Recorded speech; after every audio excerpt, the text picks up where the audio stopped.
اعوذ باللہ من الشیطان الرجیم بسم اللہ الرحمن الرحیم یا ایہا الذین آمنوا انفقوا من طیبات ما کسبتم ومما اخرجنا لكم من الارض ولا تيمموا الخبيث منه تنفقون ولستم بآخذيه الا ان تغمضوا فيه واعلموا ان اللہ غنی حمید الشیطان یعیدکم الفقر ویأمرکم بالفحشاء واللہ یعیدکم مغفرة منہ وفضلا واللہ واسع علیم۔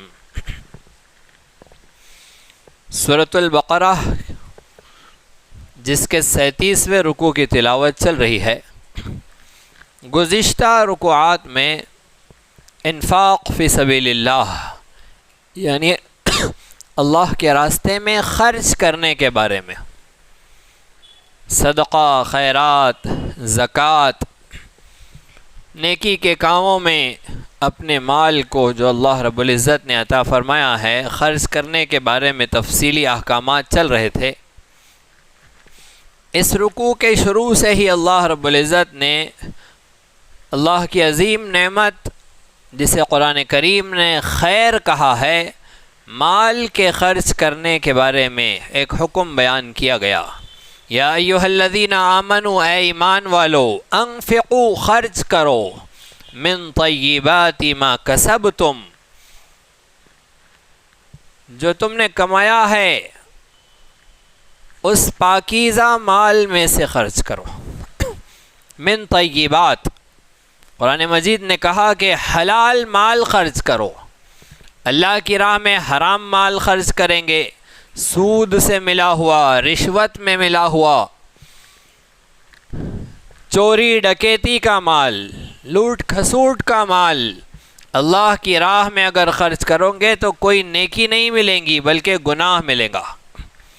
کچھ لوگ یہ سمجھتے ہیں کہ غریبوں کی ضروریات اگر پوری کرنی ہے تو مالداروں کی جیب کاٹو، مالداروں کی تجوریاں خالی کرو اور ڈاکے ڈال کر مال حاصل کر کے غریبوں کے گھر میں راشن بھرو، کھانے پینے کی ضروریات کی چیزیں بھرو۔ یہ کوئی نیکی نہیں ہے بلکہ اس پر الٹا گناہ ملے گا کہ اللہ کی راہ میں نیکی میں اللہ کا حکم ہے کہ پاکیزہ مال، حلال مال خرچ کرو۔ آگے فرمایا وَمِمَّا أَخْرَجْنَا لَكُم مِّنَ الْأَرْضِ، ایک تو کمائی مال خرچ کرو اور دوسری چیز کیا خرچ کرنا ہے؟ وَمِمَّا، اور اس میں سے، اخرجنا، جو ہم نے نکالا، لکم، تمہارے لیے، من الارض، زمین سے۔ تو جو مال کمایا، جو ہمارے پاس سامان ہے وہ خرچ کرو، وہ صدقہ کرو، اور زمین سے جو حاصل ہو رہا ہے وہ خرچ کرو۔ تو زمین سے جو حاصل ہو اسے خرچ کرنے کے کیا آداب ہے؟ کھیتی باڑی سے اناج، غلہ، جو، گیہوں، جوار، باجرہ، مکئی، یہ جو چیزیں حاصل ہوتی ہے اسے خرچ کرنا ہے۔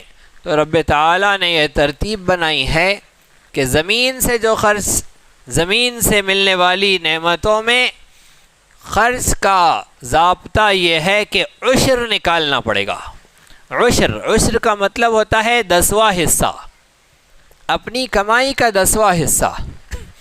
یعنی اگر 10 کلو گیہوں نکلے ہیں کھیتی میں تو 1 کلو اللہ کی راہ میں صدقہ کرنا ہے، خرچ کرنا ہے، اسے عشر کہتے ہیں۔ پھر صرف اناج نہیں ہے کہ گیہوں، جو، جوار، باجرہ، مکئی، یہی نہیں بلکہ چاول ہے، اسی طرح سے سبزی ترکاریاں ہے، پیاز ہے، لہسن ہے، ٹماٹر ہے، جتنی ترکاریاں زمین سے ملتی ہے ان سب میں ضابطہ یہ ہے کہ صدقے میں عشر دینا پڑے گا، 10واں حصہ۔ پھر زمین کی 2 قسمیں ہیں، ایک کھیتی ہوتی ہے بارانی، یعنی بارش نازل ہوئی اور بغیر کسان کی محنت کے اللہ رب العزت نے بارش کے پانی سے کھیتی دے دی۔ کسان نے پانی نہیں ڈالا، موٹر سے، اور اپنی محنت اور بھاگ دوڑ سے کسان نے نہیں پانی ڈالا، اللہ کی بارش سے اگر فصل اگی ہے تو 10واں حصہ دینا پڑے گا، اور اگر کسان نے اپنی محنت سے اپنی کوشش سے کھیتی میں پانی ڈالا اور پھر کھیتی ہوئی ہے تو 20واں حصہ دینا پڑے گا، یعنی 10 کلو میں آدھا کلو اس وقت دینا پڑے گا جب کسان اپنی محنت سے پانی ڈالے، اور بارش کے پانی سے اگر ہو تو 10 کلو میں 1 کلو دینا ہوگا۔ اللہ رب العزت نے عشر کا معاملہ یہ ضابطہ فرمایا، 10 پیاز نکلی تو 1 پیاز دینا پڑے گا، 10 کلو پیاز نکلی ہے 1 کلو پیاز دینا پڑے گا بارش کے پانی سے، اور اپنے کنویں سے، اپنے حوض سے، اپنی موٹر سے محنت مشقت کر کے کسان ڈالے تو پھر 20واں حصہ یہ ضابطہ بیان فرمایا۔ آگے کہا وَلَا تَيَمَّمُوا الْخَبِيثَ مِنْهُ، یاد رکھو گھٹیا مال مت دینا اللہ کی راہ میں، خبیث مال، ردی مال جو تم خود اپنے لیے پسند نہیں کرتے ہو وہ اللہ کیسے پسند کرے گا؟ سالن بنایا، اب جتنا اچھا تھا سب کھا لیا، آخر میں جب نیچے بغیر بوٹیوں والا، بغیر گوشت والا بچ گیا ہے جس کے اب خراب ہو جانے، سڑ جانے، بدبو پیدا ہو جانے کے امکانات ہے، تو چلو غریب کو دے دو۔ اللہ کے راہ میں ردی مال دینے کی اجازت نہیں ہے، اللہ نے صاف فرمایا وَلَا تَيَمَّمُوا الْخَبِيثَ، خبیث اور ردی مال کا ہرگز ارادہ بھی مت کرنا، دینا تو دور کی بات ہے، فرمایا ارادہ بھی مت کرنا کہ خبیث مال اللہ کو پسند نہیں۔ اللہ کہہ رہے ہیں وَلَسْتُمْ بِآخِذِهِ، تم خود جو مال نہیں لینے والے، تم خود جو مال نہیں لو گے، استعمال نہیں کرو گے، وہ اللہ کی راہ میں کیسے دے رہے ہو؟ رمضان کے موقع پر صدقے کے لیے، نیکی کے لیے، اللہ کی راہ میں خرچ کرنے کے لیے کپڑے لے کر آئے تو دکانداروں کا مزاج بن گیا ہے، جیسے ہی ہم خریدنے کے لیے جاتے ہیں تو کہتے ہیں استعمال کے لیے چاہیے یا دینے کے لیے چاہیے؟ دینے کے لیے چاہیے تو 100-150 روپے والا ڈریس، اور پہننے کے لیے چاہیے تو 1700 روپے والا ڈریس۔ دینے کے لیے انہیں بھی یہ پتہ ہے، اور مارکیٹ کا یہ رواج بن چکا ہے، عادت ہو گئی ہے کہ اللہ کی راہ میں دینا ہے تو سب پتہ ہے خراب مال، ردی مال، لوکل مال۔ اللہ کہہ رہے لا تیمموا الخبیث، خبیث مال، ردی مال، گھٹیا مال کی اجازت نہیں ہے، تم جو پسند کرتے ہو وہ دوسروں کو پہناؤ، اللہ کی راہ میں وہ خرچ کرو جو تمہیں پسند ہے، جس قیمت کا سامان تم استعمال کرتے ہو وہ قیمت اللہ کی راہ میں دو۔ وَلَسْتُمْ بِآخِذِيهِ، تم خود نہیں لیتے ہو اسے، إِلَّا أَن تُغْمِضُوا فِيهِ، ہاں اگر نظریں چرا لو، اگر نظر انداز کر دو تو پھر تم لے لو گے، لیکن جب بیٹھو گے پسند کرنے کے لیے کہ میں اپنے لیے کیا پسند کرتا ہوں، تو جیسی چیز تم اپنے لیے پسند کرتے ہو ویسی اللہ کی راہ میں دو۔ وَاعْلَمُوا أَنَّ اللَّهَ غَنِيٌّ حَمِيدٌ، اور جان لو کہ بے شک اللہ رب العزت بے نیاز ہے، اس کو تمہارے صدقوں کی ضرورت نہیں، تمہاری نیکیوں کی اسے ضرورت نہیں، تمہیں ضرورت ہے۔ یہ صدقہ، یہ نیکیاں، یہ خیر اور بھلائی کی راہ میں خرچ کرنا، اس میں تمہارا بھلا ہونا ہے، اللہ کا کوئی بھلا نہیں ہے۔ لہذا اللہ سن لو کہ اللہ غنی ہے، اللہ بے نیاز ہے، اور اللہ حمید ہے، وہ قابل تعریف ہے۔ سارا جہان مل کر اگر اس کی تعریف نہ کرے تو اس کے تمہاری تعریفوں کی بھی اس کو حاجت اور ضرورت نہیں، وہ خود تعریف کے لائق ہے۔ ساری کائنات اس کی حمد و ثنا میں، اس کی تعریف میں مصروف ہے، وہ حمید ہے۔ لہذا اللہ کی راہ میں اچھا مال دو۔ زکوٰۃ کے معاملے میں طریقہ یہ ہے کہ جو زکوٰۃ وصول کرنے کے لیے جائے انہیں حکم ہے کہ درمیانہ مال وصول کرو، درمیانہ مال، نہ بہت زیادہ عمدہ نہ بہت زیادہ گھٹیا، درمیانہ مال۔ لیکن دینے والوں سے کہا گیا کہ تمہیں جو پسند ہے وہ دو۔ قرآن مجید میں اللہ نے فرمایا کہ تم نیکی کا کمال درجہ اس وقت تک حاصل نہیں کر سکتے جب تک کہ اللہ کی راہ میں وہ نہ خرچ کر دو جو تمہیں پسند ہے۔ چوتھے پارے کی پہلی آیت اللہ فرما رہے لَن تَنَالُوا الْبِرَّ حَتَّى تُنفِقُوا مِمَّا تُحِبُّونَ، تمہیں جو پسند وہ خرچ کرو تو اللہ کی راہ کا کمال درجہ ملے گا، نیکی کا کمال درجہ ملے گا۔ اور اہتمام سے، پابندی سے دو، جیسے اپنا خیال رکھ رہے ہو ویسا اللہ کی راہ کا خیال۔ مشرکین مکہ کا کیا طریقہ تھا؟ مشرکین مکہ اپنے مال کے حصے نکالتے تھے. جب کھیتی ہوتی، تجارت کا مال آتا، پروفٹ آتا، تو اس میں حصے نکالتے. اگلی بار انویسٹ کرنے کے لیے حصہ ہوتا، ایک اپنے کھانے کے لیے منافع کے لیے حصہ ہوتا، اور ایک اللہ کا حصہ. آخر میں اللہ کا حصہ نکالتے، اور جب منافع کم آیا، مندی ہے، کام کاروبار صحیح نہیں چلا ہے، تو کیا کہتے؟ جو اپنا انویسٹمنٹ ہے وہ برابر نکالتے، اپنا جو پروفٹ ہے وہ برابر نکالتے ہیں، اور اللہ کی راہ کا جو نکالنا تھا اس کے بارے میں کہتے کہ اللہ تو غنی ہے، اس کو کیا ضرورت ہے، ہمارے مال کی اس کو کیا ضرورت ہے. تو یہ مشرکین مکہ کا طریقہ تھا. ہمارے یہاں مسلمانوں کا بھی یہی طریقہ ہے. جیسے ہی جیب پر بوجھ پڑا ہے، سب سے پہلے ماہانہ خرچ کی لسٹ میں چیریٹی کٹ ہو جاتی ہے. جو صدقہ، جو نیکی کی راہوں میں جتنے خرچ ہے اس کو کٹ کر دیا جاتا ہے. اس بار یہ نہیں نکالیں گے. کیوں؟ اس لیے کہ کم ہوا ہے، اللہ بے نیاز ہے، اللہ کو ہمارے مال کی ضرورت نہیں ہے. ایسی حرکتیں مسلمانوں کی آج جو زمانے میں مشرکین مکہ کی ہوا کرتی تھی. لہٰذا سب سے پہلے اللہ کا حصہ رکھا جائے. کام کاروبار میں اگر کسی نے کاروبار شروع کیا ہے تو سب سے پہلے اپنا پارٹنر اللہ کو بنایا جائے کہ اللہ میرا پارٹنر. جب اللہ کا حصہ ہم برابر نکالیں گے تو اللہ اپنے حصے کی محنت برابر کریں گے. اللہ کو محنت کی ضرورت نہیں ہے، لیکن اللہ اپنے حصے کا کام برابر کریں گے. کاروبار کو نقصان سے بچانا، اس کی نگرانی کرنا، شیطانوں کا، چوروں ڈکیتی کرنے والوں کی نظروں کو ادھر سے اوجھل کر دینا، سارے کسٹمرز کو ہمارے دکان کی طرف، ہمارے کاروبار کی طرف ان کے رجوع کرنا، ان کے دل میں ہمارے کاروبار کی اہمیت، عظمت اور ہماری دکان پر اعتماد بٹھا دینا، یہ سب اللہ کے کام ہے. بہت سارے وہ لوگ ہوتے ہیں جو بہترین کوالٹی کا مال رکھتے ہیں، لیکن امت کا رجوع ادھر نہیں ہوتا. اس لیے نہیں ہوتا کہ اللہ نے نظریں پھیر دی ہے ادھر سے. تو ہم اگر اللہ کو اپنا پارٹنر بنا دیں گے تو اللہ اپنے حصے کا کام برابر کر دیں گے. لہٰذا اللہ رب العزت کا حصہ ضرور نکالا جائے. وَاعْلَمُوا أَنَّ اللَّهَ غَنِيٌّ حَمِيدٌ، جان لو بے شک اللہ بے نیاز ہے، قابل تعریف ہے. آگے اللہ فرما رہے ہیں کہ تمہیں خرچ کرنے سے جو چیز رکاوٹ بنتی ہے وہ کیا ہوتی ہے. تم جو خرچ کرنے سے ہٹتے ہو، بچکتے ہو، ڈرتے ہو، اس کی وجہ یہ ہے الشیطان یعدکم الفقر، شیطان تمہیں محتاجگی سے ڈراتا ہے.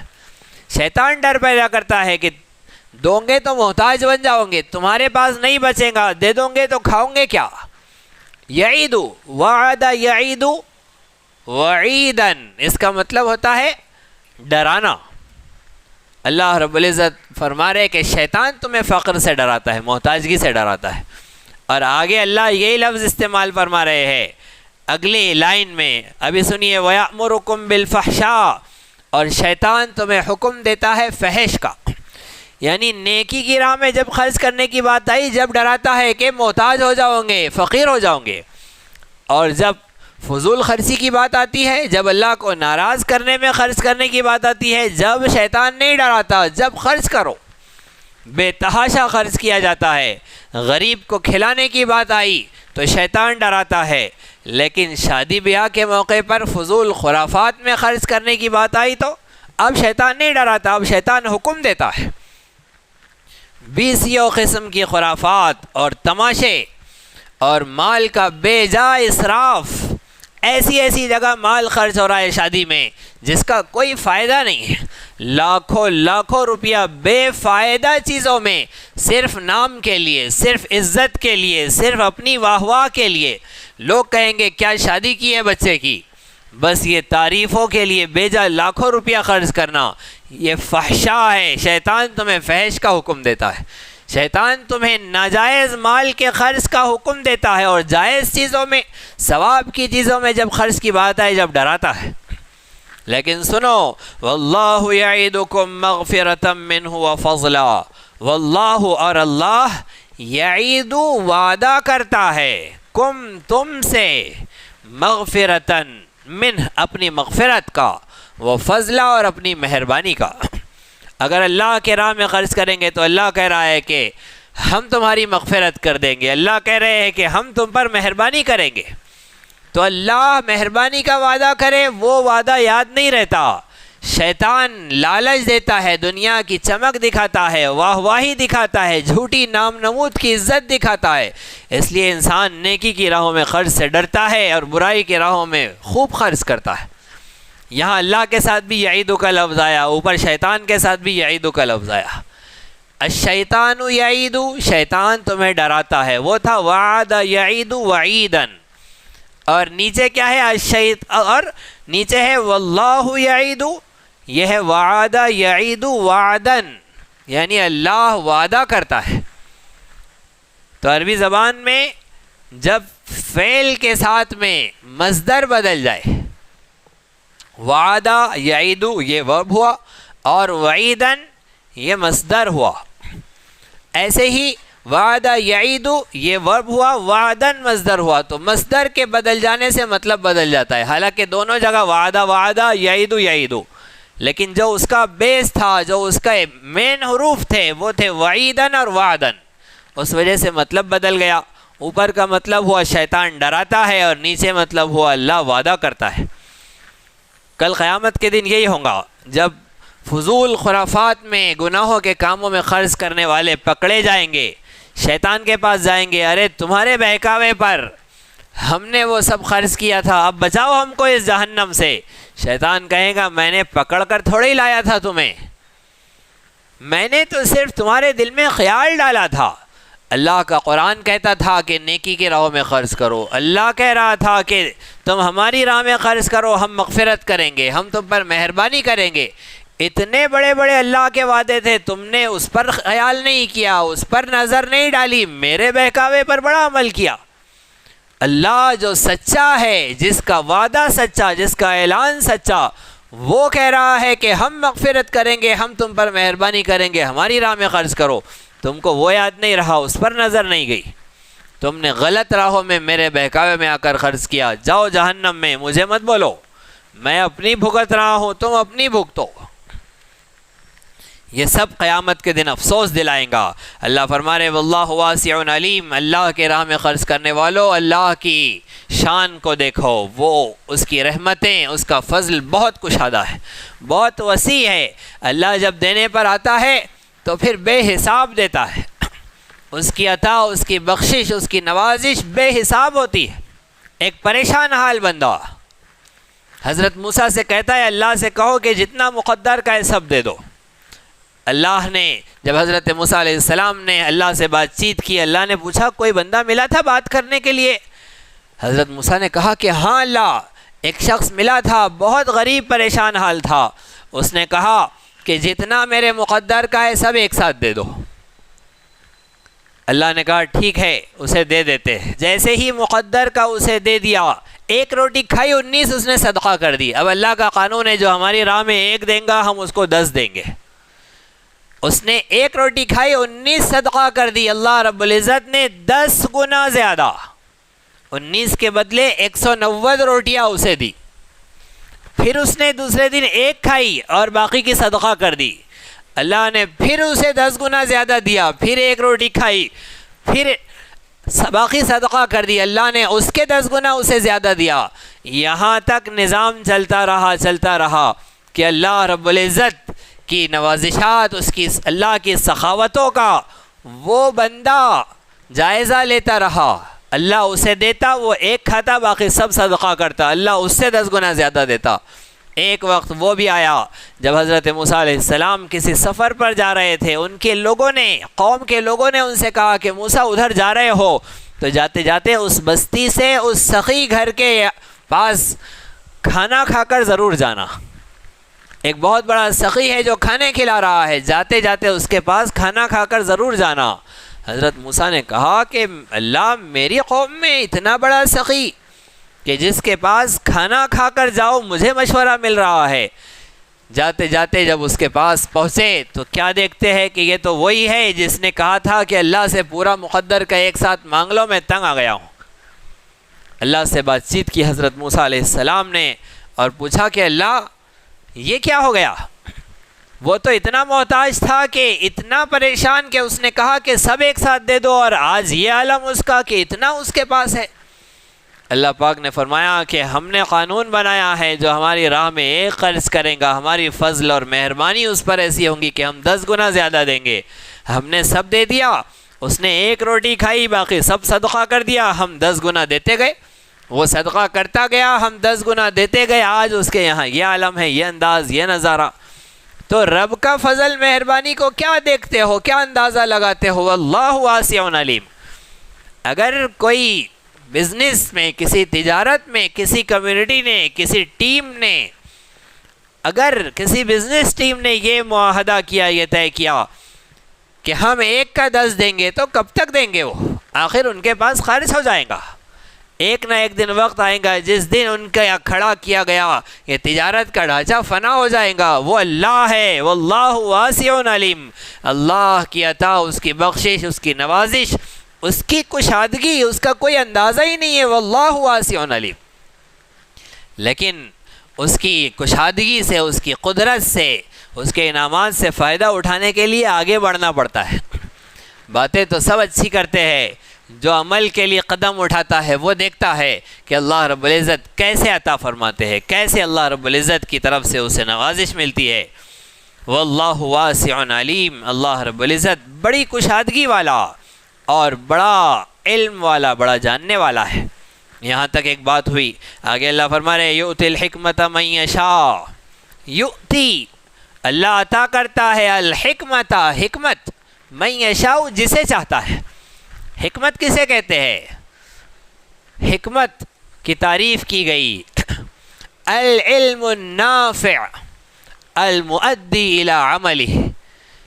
وہ علم نافع جو عمل پر ابھارے. العلم النافع المؤدی الی العمل، وہ علم نافع جو عمل پر ابھارے، اسے کہتے ہیں حکمت. یعنی اللہ کسے علم دے دے اور ایسا علم جس پر اسے عمل کی بھی توفیق ہو جائے، اس کے بارے میں اللہ کہہ رہے کہ وہ حکمت ہے اور اللہ جسے چاہتا ہے عطا کرتا ہے. آگے فرمایا وَمَن يُؤْتَ الْحِكْمَةَ فَقَدْ أُوتِيَ خَيْرًا كَثِيرًا. جسے حکمت مل گئی اسے بہت بڑا خیر مل گیا. جسے ایسا عمل ملا جس پر عمل کی توفیق مل گئی اسے بہت بڑا خیر مل گیا. اور حکمت کا ترجمہ دانائی بھی ہوتا ہے، سمجھ بوجھ بھی ہوتا ہے. تو انسان کو سمجھ بوجھ ملنا چاہیے، مسئلے کو حل کرنے کی، معاملہ فہمی کی صلاحیت ملنی چاہیے. بہت بڑی خیر کی بات ہے. ورنہ چھوٹی چھوٹی بات پر آپے سے باہر ہونا، چھوٹے چھوٹے مسئلے پر غصے میں آ جانا اور جلال میں آ جانا، یہ نہیں ہے اصل یہ ہے کہ بندہ حکمت کے ساتھ معاملے کو سمجھ کر مسئلے کو حل کرے. اللہ پاک نے جو سچویشن ہماری بنائی ہے وہ اس کے یہاں سے طے تھی. ہم اگر یہ کہے کہ ایسا کیوں ہوا، یہ نہیں ہونا تھا، تو وہ تو ہو نہیں سکتا، اس لیے کہ اللہ نے جو لکھ دیا وہی ہونا ہے.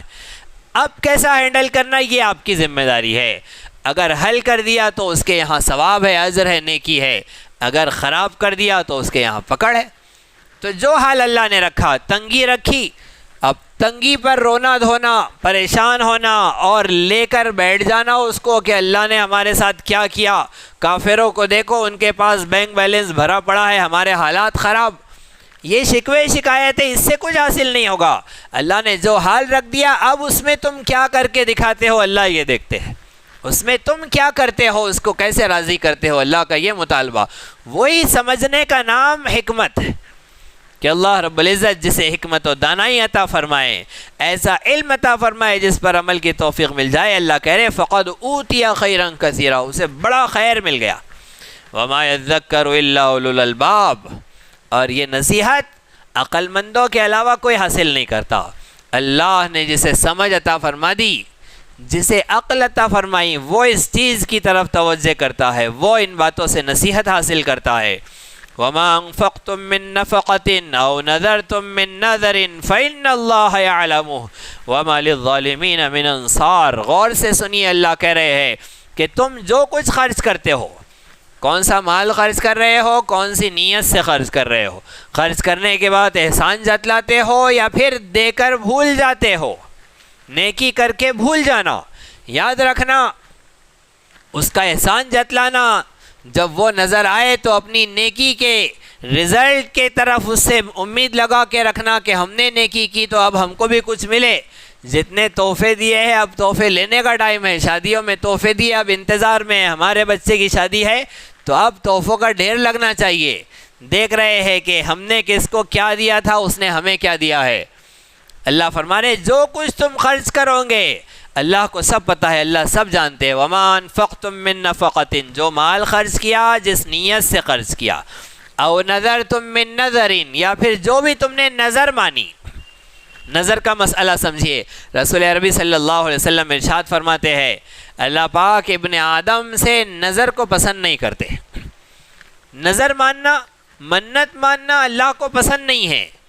مثال کے طور پر کوئی شخص یہ کہے کہ اگر میرا یہ کام ہو جائے تو میں اتنا صدقہ دوں گا, میرا فلاں کام ہو جائے تو میں اتنی نمازیں پڑھوں گا, میرا اتنا کام ہو جائے تو میں اتنے روزے رکھوں گا. یعنی اللہ سے سودا کر رہے ہیں, اللہ سے بھاؤتاؤ کر رہے ہیں. بندوں کی یہ شان نہیں ہوتی ہے. بندوں کی یہ شان ہوتی ہے کہ اللہ جس حال میں رکھے میں اس کی عبادت کروں گا, جس حال میں رکھے اس کی نیکی کروں گا, اس کی یاد کروں گا اور اس کی فرما برداری کروں گا. بندوں کا یہ شان ہونا چاہیے, یہ معاملہ ہونا چاہیے. پھر بھی اگر کسی نے نظر مان لی اور کسی نے طے کر لیا کہ میرا فلاں کام ہو جائے تو میں یہ کروں گا, تو نظر کا پورا کرنا واجب ہو جاتا ہے. جس نے کوئی نظر مان لیا واجب ہے, اس کی ذمہ داری ہے کہ وہ اپنی نظر پوری کرے. کسی نے کہا کہ میرا فلاں کام ہو گیا, میں 10 لوگوں کو کھانا کھلاؤں گا. اب 10 کلو کا کھانا یا پھر ایک دیگ بریانی پکا کر, حلیم پکا کر کھلاؤں گا. وہ دیگ بنائی اور محلے میں بانٹ دی. اس سے نظر پوری نہیں ہوتی ہے. نظر جب پوری کریں گے تو کس کو کھلانا پڑے گا؟ جو زکوٰۃ جس کو دے سکتے ہیں اس کو نظر کا مال کھلانا پڑے گا. نظر میں جو صدقے کی نیت کی ہے وہ صدقہ اسی کو جس کو زکوٰۃ دی جا سکتی ہے. تو غریبوں کو ڈھونڈ ڈھونڈ کر کھلانا پڑے گا جو نظر مانی ہے. مالداروں میں, رشتہ داروں میں, محلے والوں میں تقسیم کرنے سے ہرگز بوجھ نہیں اترے گا, نظر ادا نہیں ہوں گی. تو یہ نظر کا مسئلہ سمجھنا چاہیے. یہ سب کیوں ہے؟ اس لیے کہ نظر پھر واجب ہو جاتی ہے, نظر عبادت بن جاتی ہے اگر پوری ہو جائے. یہ نظر کا ایک مسئلہ. پہلے تو نظر نہیں ہونا چاہیے, مان لیے تو واجب, اس کے واجب ادا کرنا ہے. کسی کو کھلانے کی نیت کی ہے, کپڑا پہنانے کی نیت کی ہے تو حاجت مند, ضرورت مند کو کھلانا پہنانا پڑے گا. ایک اور مسئلہ سمجھیے نظر کے بارے میں. اگر نظر سے ہم نے شرک کو جوڑ دیا ہے, اگر یہ نیت کی کہ اگر میرا فلاں کام ہو گیا تو حضرت 22 خواجہ رحمۃ اللہ علیہ کے مزار پر جا کر ایک دیر چڑھاؤں گا, ایک بکرا ذبح کروں گا, اگر یہ نظر مان لی ہے تو اب یہاں شرک جڑ گیا ہے. اس لیے کہ کام اللہ کے لیے ہو رہا ہے, بابا کے لیے نہیں ہو رہا ہے, حضرت 22 خواجہ رحمۃ اللہ علیہ کے لیے نہیں ہو رہا ہے. کام اللہ کے لیے ہو رہا ہے. تمہاری ڈیل اللہ سے ہے تو اللہ کے لیے کرو, ان سے کیوں جوڑ رہے ہو؟ کوئی شخص بہانے بنائے کہ نہیں وہاں پر غریب لوگ ایک جگہ مل جاتے ہیں اس لیے وہاں پر کر رہے ہیں, تو وہاں جو غریب ملتے ہیں وہ غریب نہیں ہوتے ہیں, ان کے بڑے بڑے بینک بیلنس ہوتے ہیں, وہ بڑے دربار پہ بیٹھے ہیں, جو آتا ہے سب ان کو دیتے ہیں. اور دوسری بات یہ کہ جسے دے رہے ہیں ضروری ہے کہ مسلمان ہو, کافر نہ ہو, اور مومن ہو, فاسق نہ ہو. وہ بے نمازی ہوتے ہیں, ان میں اکثر تو شرابی ہوتے ہیں, نشیڑی ہوتے ہیں.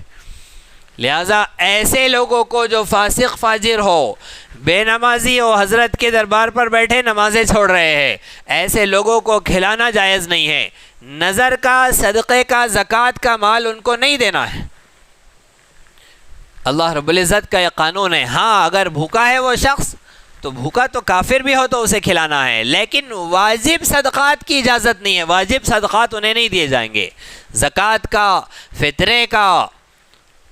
اسی طرح سے ہماری نظر کا مال ایسے لوگوں کو نہیں دیا جائے گا. البتہ فطرے میں اجازت ہے, فطرے کا صدقہ کافر کو بھی دیا جا سکتا ہے, غیر مسلم کو بھی دیا جا سکتا ہے. لیکن غیر مسلم کون؟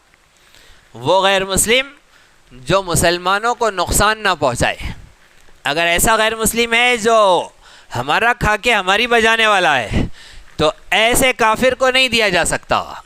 جو کفر کے مشن پر لگا ہوا ہے اس کافر کو اگرچہ ضرورت مند بھوکا مر رہا ہو اس کو دینے کی اجازت نہیں ہے. اسی طرح سے اگر کافروں کی تبلیغ کرتا ہے، کفر کی تبلیغ کرتا ہے، مسلمانوں کو مرتد کرنے کا، دین سے ہٹانے کا کام کرتا ہے، اسے بھی صدقہ فطر نافل صدقہ دینے کی اجازت نہیں ہے۔ فرض تو دے ہی نہیں سکتے ہیں، زکوٰۃ فرض اسے نہیں دے سکتے، نظر کا مال اسے نہیں دے سکتے۔ اگر نفل صدقہ ہے تو بھی کفر کے مشن والے کو، کفر کی تبلیغ کرنے والے کو نہیں دیا جائے گا۔ لہٰذا یہ بھی مسئلہ سمجھ لینا چاہیے۔ اللہ فرما رہے فَإِنَّ اللَّهَ يَعْلَمُ، جان لو کہ تم جتنے یہ کام کرو گے اللہ سب جانتا ہے، اللہ کو سب خبر ہے، سب علم ہے۔ تمہارے پاس علم آ گیا، اب اس کے احکامات کو مان کر، اس کے بتائے گئے رہنمائی پر، اس کے انسٹرکشنز کو فالو کرنا پڑے گا، اس کے بغیر نہیں چلے گا، اللہ سب جانتے ہیں۔ وَمَا لِلظَّالِمِينَ مِنْ أَنصَارٍ، اللہ فرما رہے اس کے احکامات کی نافرمانی کرنے والے ظالم ہیں، اور ظالموں کا اللہ مددگار نہیں ہوتا۔ اللہ ظالموں کی مدد کے لیے کسی کو کھڑا نہیں کرے گا۔ تمہیں اللہ کی مدد چاہیے صدقے کے ذریعے تو صدقہ ویسا کرو جیسا اللہ بتاتے ہیں۔ آگے فرمایا إِن تُبْدُوا الصَّدَقَاتِ فَنِعِمَّا هِيَ، اگر تم ظاہر کر کے صدقہ کرو، دکھا کر صدقہ کرو، فَنِعِمَّا هِيَ، تو یہ بھی بہتر ہے، لیکن شرط ہے اخلاص ہو۔ ریاکاری کا تعلق دل سے ہے، عمل سے نہیں ہے، دل سے ہے۔ اگر کسی بندے کے دل میں دکھاوا ہے اور وہ لوگوں کو پھر دکھا کر دے رہا ہے، دل میں دکھاوا ہے، تو پھر یہ قبول نہیں ہوگا۔ لیکن وہ اس لیے دے رہا ہے تاکہ میں جب لوگوں کے سامنے دوں تو لوگوں کو بھی ترغیب ہو، دینے سے لوگوں کو بھی ترغیب ہو، پتہ چلے کہ فلاں شخص دیتا ہے ان کو تو ہم بھی دیں گے، اس لیے کہ وہ ضرورت مند ہوگا۔ تو ترغیباً اگر ظاہر کر کے دیا جائے فَنِعِمَّا ہی، تو یہ بھی بہتر ہے۔ وَإِن تُخْفُوهَا، اور اگر تم اس کو چھپاؤ گے، وَتُؤْتُوهَا الْفُقَرَاءَ، اور پھر محتاجوں کو چھپا کر دو گے، فَهُوَ خَيْرٌ لَكُمْ، تو یہ بھی بہتر ہے۔ اور یہ اس لیے بہتر ہے کہ اس میں ریاکاری کے کم امکانات ہیں۔ ویسے چھپا کر دینے میں بھی ریاکاری ہوتی ہے۔ چھپا کر دینے میں کیسی ریاکاری ہوتی ہے؟ ایسے چھپا کر دیکھ رہے کہ دینے والا دیکھ لے کہ میں کتنا چھپا کر دیتا ہوں، وہاں بھی ریاکاری۔ اور دوسری چیز، اگر اللہ کے نبی نے فرمایا کہ کوئی کسی کو دے رہا ہے لیکن کسی نے دیکھ لیا تو اس نے چھپا لیا، اس نے نہیں دیا، یہ سوچ کر کہ کوئی دیکھ رہا ہے اس لیے میں نہ دوں، تو یہ بھی ریاکاری ہے۔ کسی کی وجہ سے دینا بھی ریاکاری، کسی کی وجہ سے نہ دینا بھی ریاکاری۔ سب اللہ کے لیے ہونا چاہیے، دو تو اللہ کے لیے، نہ دو تو اللہ کے لیے۔ نماز پڑھ رہے ہیں، اب نماز پڑھنے کے لیے کھڑے ہوئے، ابو کے دوست دیکھ رہے ہیں، او ہو بھتیجے صاحب کتنی اچھی نماز پڑھ رہے ہیں، تو اور لمبے لمبے رکوع اور لمبی لمبی رکعتیں اور سجدے ہو رہے۔ اور کسی کو خیال آ گیا کہ نہیں، اگر ابو کے دوست دیکھ رہے ہیں اور وہ دیکھیں گے تو میری نماز میں ریاکاری آ جائیں گی، اس لیے میں نماز نہیں پڑھتا۔ تو کسی کے دیکھنے کی وجہ سے نماز نہ پڑھنا یہ بھی ریاکاری ہے۔ کوئی چیز غیر اللہ کے لیے نہیں، سب اللہ کے لیے، کرنا اللہ کے لیے، نہیں کرنا اللہ کے لیے، دینا اللہ کے لیے، روک لینا اللہ کے لیے، سب اللہ کے لیے۔ لیکن چھپا کر جو دیتا ہے اس کے لیے ریاکاری کے کم امکانات ہے، تو یہ بھی بہتر۔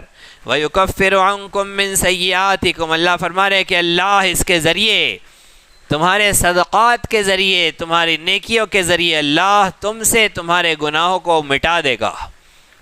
تو صدقہ کیا کرتا ہے؟ ہمارے گناہ مٹاتا ہے۔ نیکی کیا کرتی ہے؟ یہ ہمارے گناہوں کو مٹا دیتی ہے۔ اللہ نے فرمایا ان الحسنات یذہبن السیئات، بے شک نیکیاں گناہوں کو زائل کر دیتی ہے۔ جتنے بڑے لیول کا گناہ ہوا اتنی بڑی نیکی کر دو، اس کے بعد توبہ کرو، اس نیکی کی وجہ سے وہ گناہ معاف۔ تو اپنے لیے طے کر لینا، جن گناہوں کی ہمیں عادت ہو گئی ہے، طے کر لینا، عہد کر لینا کہ فلاں گناہ اگر مجھ سے ہو گیا تو میں اتنے بڑے درجے کی نیکی کروں گا۔ بڑا گناہ ہو گیا، 100 روپے صدقہ کروں گا۔ اب 100 روپیہ کمانا ہی پہلے مشکل ہے، اور وہ صدقہ کر دینے کا اگر ارادہ کر لیا تو انسان گناہ سے بچیں گا ڈر کر کہ 100 روپیہ چلے جائیں گا۔ بھائی گناہ مت کر، 100 روپیہ کمانا مشکل ہے۔ تو اس طرح سے انسان اپنے آپ کو گناہوں سے بچائے کہ نیکی کرے تاکہ نیکی کے ذریعے گناہ معاف ہو جائے، اور نیکی میں جو خرچ لگتا ہے، جو محنت لگتی ہے، اس وجہ سے انسان پھر گناہ سے بچے گا۔ تو یہ بھی ایک فائدہ ہے، گناہ سے بچنا خود نیکی ہے۔ اللہ ارشاد فرما رہے واللہ بما تعملون خبیر، اللہ رب العزت تمہارے اعمال سے باخبر ہے، تم جو کرتے ہو اللہ سب جانتے ہیں، سب باخبر ہے۔ آگے فرما رہے لیس علیک ھداھم ولکن اللہ یہدی من یشاء، ان لوگوں کو ہدایت دینا، ان لوگوں کو صحیح راستے پر لے آنا جو لوگ ریاکاری میں لگے ہیں، جو لوگ صدقہ خیرات نہیں کر رہے ہیں، جو لوگ اللہ کی نافرمانیوں میں لگے ہیں، انہیں ہدایت پر لانا تمہاری ذمہ داری نہیں ہے، اللہ جسے چاہتا ہے اسے اللہ ہدایت دیتا ہے۔ وما تنفقوا من خیر فلانفسکم، جو کچھ تم خرچ کرو گے اللہ کی راہ میں اس سے تمہیں فائدہ ہوگا، فلانفسکم، اپنے بھلے کے لیے کرو گے۔ وما تنفقون الا ابتغاء وجہ اللہ، اور جو کچھ تم خرچ کرو گے اللہ کو راضی کرنے کے لیے کرو گے۔ وما تنفقوا من خیر، اللہ کہہ رہے کہ جو کچھ تم خیر مال خرچ کرو گے یوفی الیکم، تمہیں پورا پورا بدلہ دیا جائے گا۔ اللہ کچھ بھی ضائع نہیں کرتا، اللہ رب العزت پورا پورا واپس کرنے والا ہے۔ وانتم لا تظلمون، تم پر ظلم نہیں کیا جائے گا، اللہ ظالم نہیں ہے، اللہ رب العزت پورا پورا بدلہ عطا فرماتے ہیں، اللہ دنیا میں بھی عطا کریں گا آخرت میں بھی عطا کریں گا۔ للفقراء الذین احصروا فی سبیل اللہ، اب کسے دینا ہے مال؟ اللہ رب العزت ایک راستہ بتا رہے ہیں کہ نیکی کے خرچ میں، اللہ کی راہ میں خرچ کرنے میں کن لوگوں کے اوپر خرچ کیا جائے خصوصیت کے ساتھ۔ ویسے تو محتاجوں کے بارے میں اللہ پاک فرماتے ہیں کہ انہیں خرچ کرو، یتیموں پر، بیواؤں پر، مسکینوں پر، اللہ کی راہ میں، لیکن یہاں اللہ فرما رہے ہیں للفقراء، ایسے محتاجوں پر خرچ کرو الذین احصروا فی سبیل اللہ، جنہیں اللہ کے راستے میں روک دیا گیا، اللہ کے دین کے کام میں، اللہ کی راہ میں جو رک گئے ہیں۔ یہ کون لوگ تھے؟ یہ اصحاب صفہ تھے۔ مدینہ منورہ میں ایک جگہ خاص تھی، مسجد نبوی میں چھپر لگا ہوا تھا، صفہ کہتے ہیں چھپر کو، وہاں چھاؤں کے لیے ایک چھپر لگا دیا گیا تھا، اور غریب غربا وہاں آ کر بیٹھتے تھے۔ اور وہ لوگ کیا کرتے تھے؟ اللہ کے نبی صلی اللہ علیہ وسلم سے علم حاصل کرتے، جائز ناجائز کا، حلال حرام کا، نبی صلی اللہ علیہ وسلم سے علم حاصل کرتے۔ جیسے ہی جہاد کا موقع آتا انہیں بھیج دیا جاتا، وہ اسی کام کے لیے خاص تھے۔ اب کب کون سا تقاضا آ جائے، کب کہاں جانا پڑے پتہ نہیں ہے، اس لیے وہ کہیں جاتے بھی نہیں تھے، وہیں بیٹھے رہتے تھے۔ اب ان کے کھانے پینے کی، روزگار کی ضروریات کا سامان کرنا ہے تو کہاں سے وہ سفر کریں، وہ تجارت کریں، وہ اپنے معاملات دیکھیں، اس کی انہیں اجازت نہیں تھی، انہیں روک دیا گیا تھا، تمہیں کہیں نہیں جانا ہے، یہیں رہنا ہے تمہیں، ہم جہاں بھیجیں گے وہاں تمہیں جانا پڑے گا۔ تو اللہ کہہ رہے کہ وہ لوگ کون ہیں؟ احصروا فی سبیل اللہ، جنہیں اللہ کے راستے میں روک دیا گیا۔ لا یستطیعون ضربا فی الارض، اللہ کہہ رہے زمین میں وہ سفر نہیں کر سکتے، کہیں پر جانا ہے، دعوت آ گئی ہے لیکن دعوت میں نہیں جا سکتے، کیوں؟ اس لیے کہ یہاں کام پڑ جائے گا۔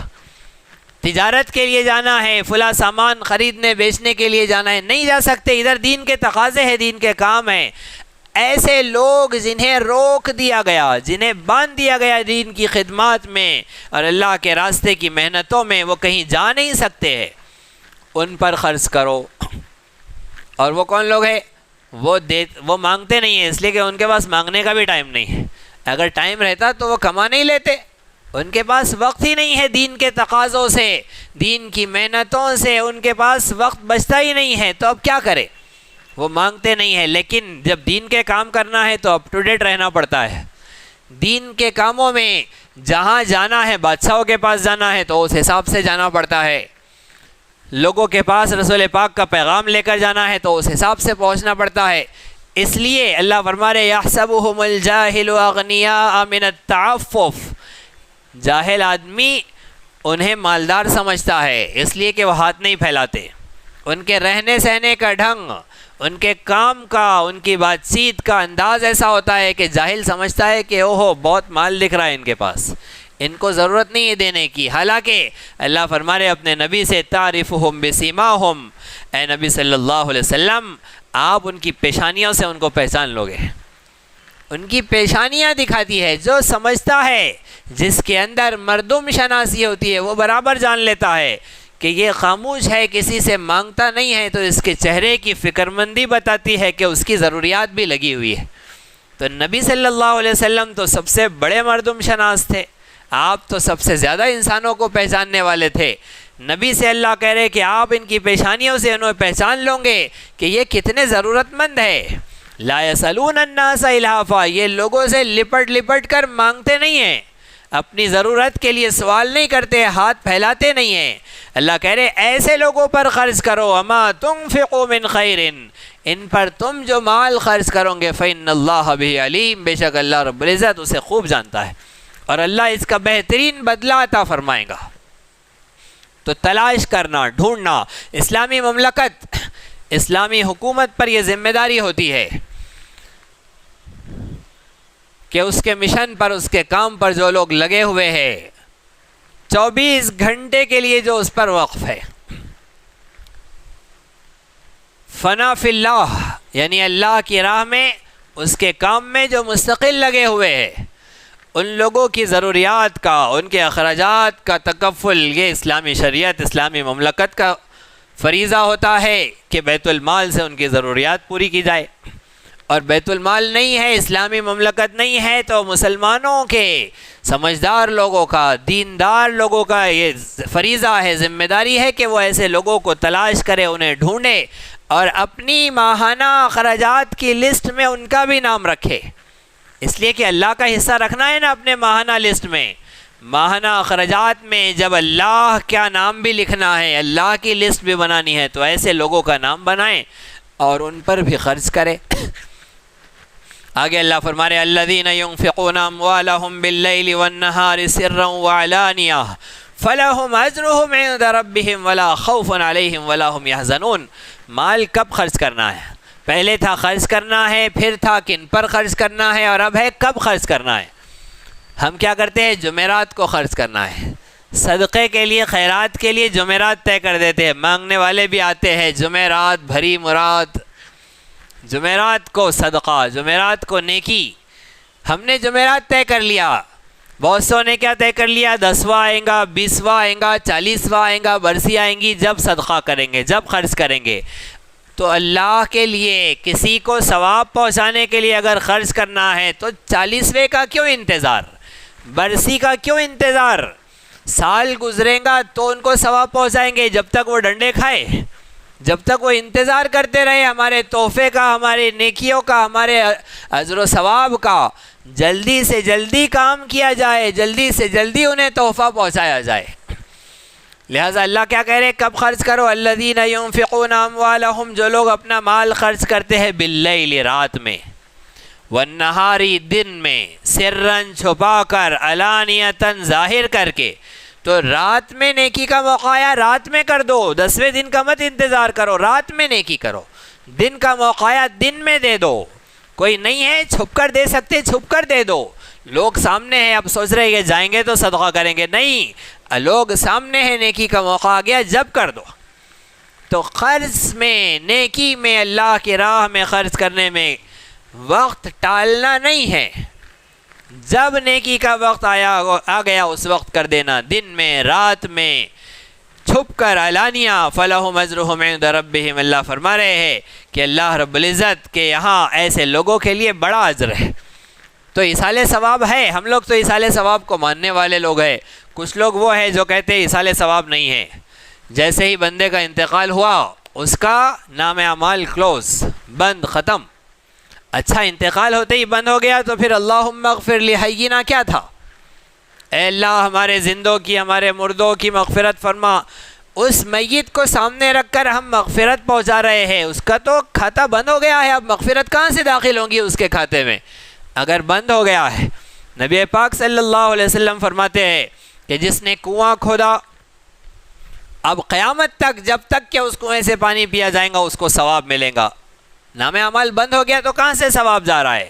کسی نے درخت لگا دیا، جب تک اس درخت سے دانہ کھایا جائے گا، پھل کھایا جائے گا، چاہے انسان کھائے، چاہے جانور کھائے، چاہے ہدیے سے کھائے، چاہے چوری کر کے کھائے، چوری کر کے بھی جو کھائے گا اس کا بھی ثواب مل رہا ہے، چور کرنے والے کو تو گناہ ملا، جس نے چوری کی اس کو گناہ ملا، لیکن جس نے درخت لگایا اس کو ثواب ملا۔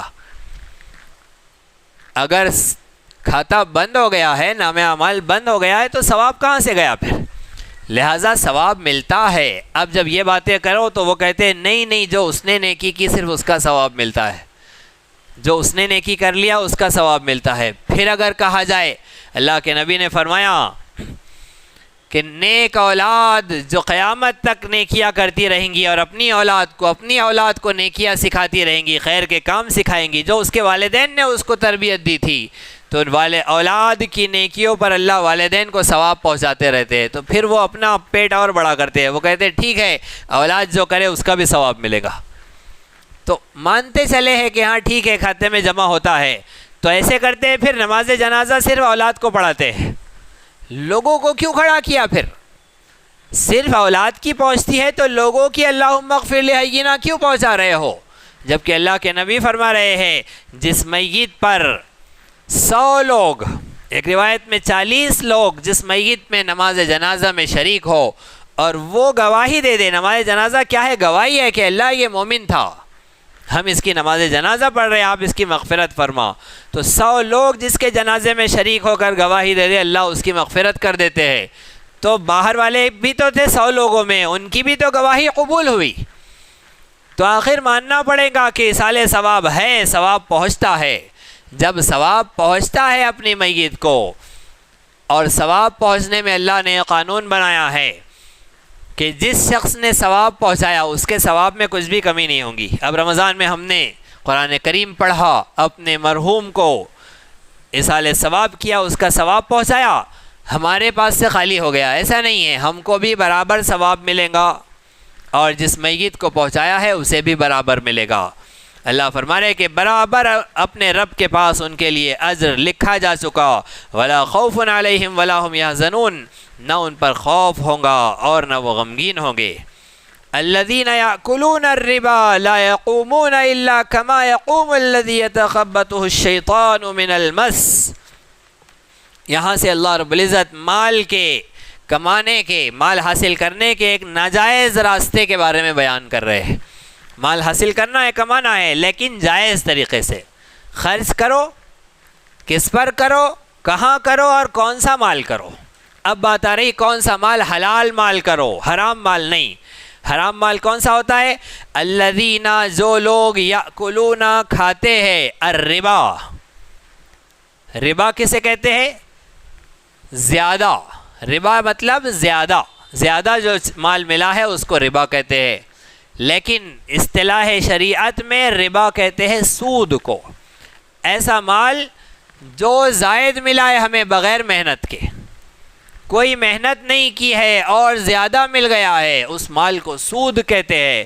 اللہ کہہ رہے ہیں کہ یہ ربا، یہ سود جو کھاتے ہیں، لا یقومون، قیامت کے دن کھڑے نہیں ہوں گے، ان کو جب قبروں سے اٹھایا جائے گا تو یہ کس حال میں کھڑے ہوں گے؟ الا کما یقوم الذی، مگر وہ شخص کھڑا ہوتا ہے یتخبطہ الشیطان، جس پر شیطان سوار ہو گیا، من المس، چھو کر، شیطان نے کسی شخص کو لپٹ کر، ہماری زبان میں کسی کو بھلک کر، جیسے اس کا برا حال کر دیا ہے، جیسے وہ شخص کھڑا ہوتا ہے اس شخص کی طرح وہ مردہ کھڑا ہوگا، وہ میت زندہ ہو کر اپنی قبر سے کھڑے ہوں گی میدان محشر میں۔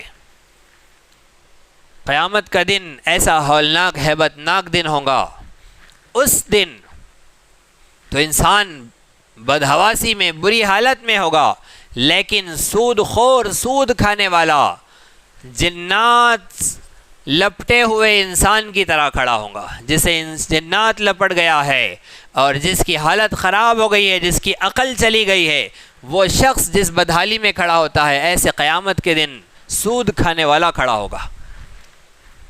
آگے اور باتیں آنے والی ہے، اب ہم ایک ایک لفظ کے ساتھ چلتے ہیں۔ اللہ فرما رہے ہیں ربا کیا ہے، پہلے یہ سمجھ لیجئے سود کیا ہے۔ وہ مال جو انسان نے بغیر محنت کے حاصل کیا، کسی کو مال دیا تھا، پیسہ قرض دیا تھا اور پھر جب واپس لیا ہے تو جتنا دیا تھا اتنا نہیں لیا بلکہ اس سے بڑھ کر لیا، طے کر کے لیا یا بغیر طے کیے لیا، جتنا دیا تھا قرض اتنا ہی لینا پڑے گا، اس سے زیادہ نہیں، ورنہ اس سے زیادہ لیا تو وہ سود ہوگا۔ یہاں تک کہ جس وقت واپسی ہوں گی اس وقت نہیں، درمیان میں بھی جسے ہم نے قرض دیا ہے اگر اس نے ہم کو دعوت دی، ہم نے وہ دعوت کھا لی، وہ بھی سود ہوگا۔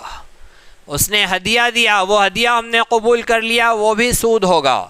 راستے جاتے ہوئے اس نے لفٹ دے دی، گاڑی پر بیٹھ کر ہمیں چھوڑ دیا، وہ بھی سود ہوگا، جائز نہیں ہوگا۔ ہاں اگر پہلے سے یہ چلتا تھا، دوست نے دوست کو دیا تھا اور پہلے یہ قرض سے پہلے بھی زمانے سے دعوتیں چلتی تھی، کھانا کھلانا چلتا تھا، تحفے تحائف چلتے تھے، ایک دوسرے کی مدد چلتی تھی تو پھر صحیح ہے، لیکن ایسا کچھ نہیں تھا۔ ہمارا قرض دینے کی وجہ سے اب وہ ہمارے احسان تلے دب گیا ہے، اب وہ ہمارے کاموں میں سپورٹ کر رہا ہے۔ کیوں بھائی؟ ہم نے مال دیا ہے اس کو قرض دیا ہے، لہٰذا اس کو تو کرنا پڑے گا یہ سب، لہٰذا اس کی دعوتیں کھانا، اس وجہ سے دعوت دے رہا ہے کہ ہم نے اسے قرض دیا، اس وجہ سے تحفہ دے رہا ہے کہ ہم نے اسے قرض دیا، اس وجہ سے وہ ہماری مدد کر رہا ہے کہ ہم نے اسے قرض دیا، تو وہ سب سود ہو گیا۔ اور اگر طے کر کے لیا جائے 12%، 10%، جیسے بینک میں ہم لوگ مال پیسہ جمع کر رہے ہیں، اس کے بدلے میں وہاں رکھنے کے بعد ہمیں زیادہ ملتا ہے، جتنا رکھا اتنا نہیں، اس سے زیادہ ملتا ہے سیونگ اکاؤنٹ میں، وہ سود ہے۔ جس نے سود کھایا اس کی یہ حالت ہوگی۔ اور ایک بات سمجھ لیجئے،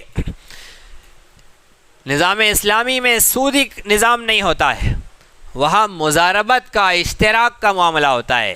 مضاربت کیا ہوتی ہے؟ مضاربت یہ ہوتی ہے کہ مال ایک شخص کا، محنت ایک شخص کی، مال یہ لگائے گا، محنت دوسرا کرے گا۔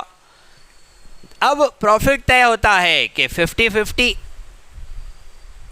یا پھر 30-70، جس طرح سے بھی 40-60، کسی بھی طرح سے آپس کے اتحاد و اتفاق سے، آپس کی بات چیت سے طے ہو جاتا ہے کہ پروفٹ اس طرح کا رہے گا، لیکن نفع میں، نقصان میں دونوں شریک رہیں گے۔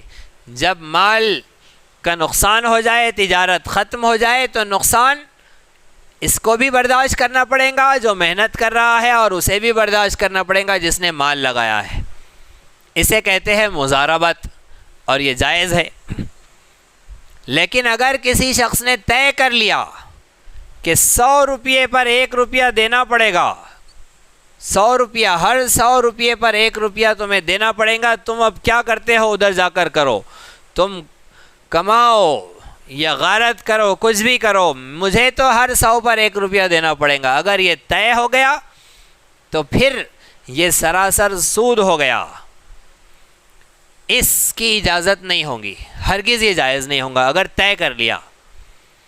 ہاں آج کے زمانے میں یہ سب چل رہا ہے، طے کر کے پروفٹ کا نام دیا جاتا ہے، نام بدل دیا گیا اس کا، سود کا نام منافع ہو گیا، یعنی خنزیر کا نام بکرا رکھ دیا۔ کسی نے خنزیر کا نام بکرا رکھا اور اب ذبح کر رہا ہے اور سمجھ رہا ہے کہ حلال میرے بکرے کا گوشت ہے۔ کسی نے کہہ دیا کہ ارے وہ خنزیر کا گوشت کھلا رہا ہے، اس نے کہا نہیں، میں نے اپنے خنزیر کا نام بکرا رکھا تھا، میں اس کا گوشت کھلا رہا ہوں۔ تو یہ حرام ہو گیا۔ نام بدلنے سے، خوبصورت چہرے مہرے اور خوبصورت نام دینے سے وہ حلال نہیں ہوتا ہے، بات کو سمجھ لینا چاہیے صاف طور پر۔ اسلامی مملکت میں جب بینکنگ سسٹم ہوتا ہے تو وہاں مضاربت کا نظام ہوتا ہے۔ آج اگر ہم کسی کو اس طرح سے پیسہ دیں گے، ان پورے آداب کا لحاظ کر کے، وہ تو لے کر بھاگ جائیں گا، بینک سے لے کر بھاگ جاتے ہیں، جبکہ پولیس ہے، فوج ہے اور عدالت ہے اور گورنمنٹ ہے، حکومت ہے، یہ سب ہے تو بھاگ جاتے ہیں۔ ہم ایک آدمی اگر کسی کو دیں گا تو کیا ہوگا؟ تو اسلامی مملکت جہاں ہوتی ہے وہاں فوج، پولیس سب ہوتی ہے، اس سے برابر لے کر آتے ہیں۔